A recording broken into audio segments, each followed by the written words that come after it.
Hi everyone, Karen here, and I want to talk about something today that so many women carry shame around, and it's the struggle with food, especially sugar and nighttime eating.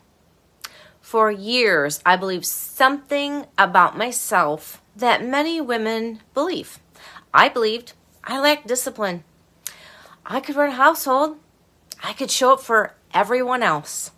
I could work hard, push through, take care of people, solve problems. But when it came to food, especially at night, I felt like I had no control. And I remember thinking, what is wrong with me? Because during the day, I could be good. I could follow the plan. I could tell myself I was going to do better, but at night, something shifted. And the cravings, they would come. Oh, would they come? And the pull toward sugar or snacks would feel, well, almost automatic. So hard to say no. And every time it happened, the same thought would follow. See if this sounds familiar. If I just had more willpower, this wouldn't happen. But here's what I know now, and what I want every woman to hear. It was never about willpower in the first place. Not for me, and not for you. What I discovered through the work I do now is that emotional eating is not just a character flaw. It's not. It's communication. And your brain and your body are trying to tell you something. Because when certain needs go unmet for long enough, emotional needs, mental needs, even spiritual needs, the brain looks for relief. And food is one of the fastest ways it knows how to regulate stress. So think about what midlife looks like for many women. You're carrying tons of responsibility. You're caring for others at this point in your life. You may be watching grandchildren like I do. You may be navigating a job, hormonal shifts, aging parents, grown children, work stress, relationship changes, or simply the exhaustion of always being the strong one. And somewhere along the way, many women stop asking themselves a very important question. What do I need? Instead, they keep pushing, they keep giving, they keep performing until the body finally says, I need relief. And sugar becomes the quickest form of comfort. Not because you're weak. You are not weak. But because your brain learned that it works. It gives a moment of calm, a moment of pleasure, a moment where the nervous system finally exhales. But here's the problem. Because when we think the issue is willpower, we attack ourselves. We criticize ourselves. Maybe you have done this. We say nasty things like, I'm out of control. I have no discipline. I'll never change. And the words we speak over ourselves matter more than we realize. There's a powerful verse in Scripture that speaks directly to this. Proverbs 18:21 says, Death and life are in the power of the tongue. Think about that for just a moment. Let that actually sink in. Death and life are in the power of the tongue.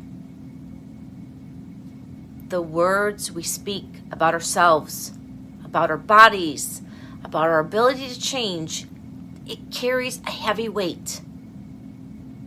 So when we constantly repeat thoughts like, I can't control myself, I'm addicted, I always fail, those words start shaping our identity.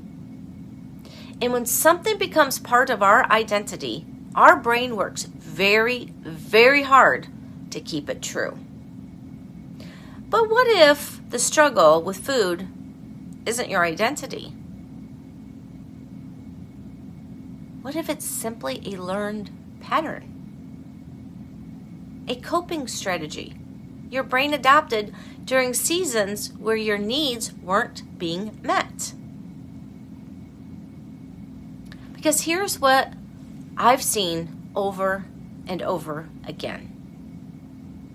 When we actually address the root cause, when we uncover the emotional or subconscious patterns driving the behavior, the intensity of the cravings begin to change.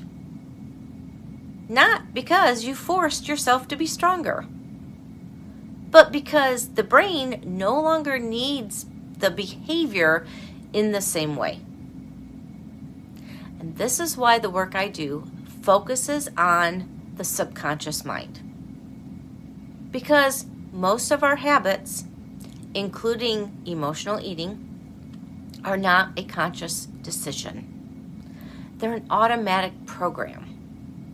And programs that were created through experiences, stress, beliefs, and sometimes even things we learned in childhood, well, once we understand the meaning behind the behavior, we can change the behavior. So instead of fighting yourself, you actually start, for the first time, truly understanding yourself. Instead of criticizing your cravings, you actually start asking what they're trying to tell you. Maybe the message is, I'm overwhelmed. I feel alone. I'm exhausted. Maybe it's saying, I've been taking care of everyone else but myself.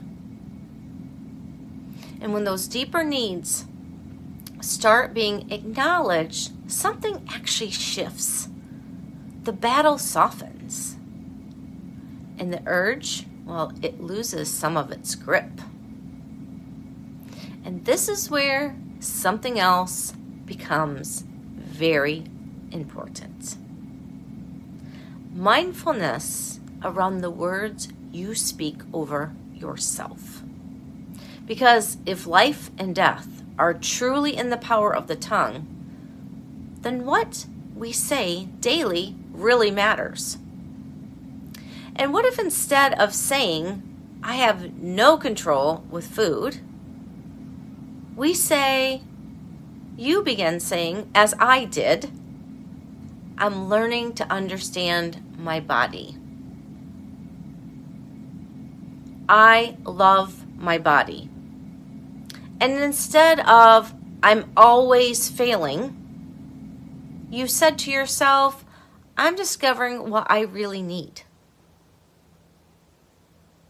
And instead of being so negative, like I'm addicted to sugar, how about you say, my brain learned a pattern, and patterns can change. Do you see the difference, the shifts? These shifts may be small, but they are mighty powerful. Because your brain, it's always listening. Always listening. And the identity you reinforce becomes the identity you live into. So if you're watching this and you've spent years believing simply lack discipline, you don't just lack discipline. I want you to hear this clearly. You are not broken. Your brain simply has adapted.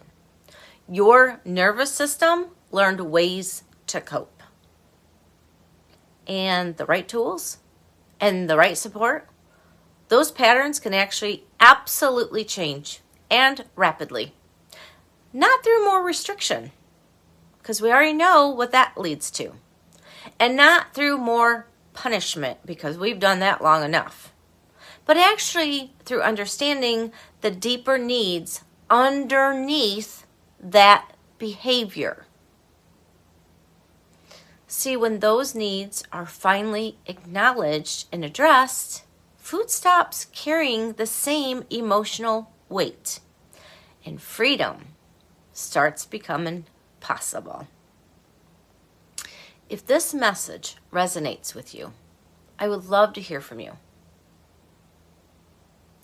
You can simply message me the word reset, and we can talk about what your pattern looks like and what might really be driving those cravings. Because real change doesn't start with more willpower. It starts with awareness.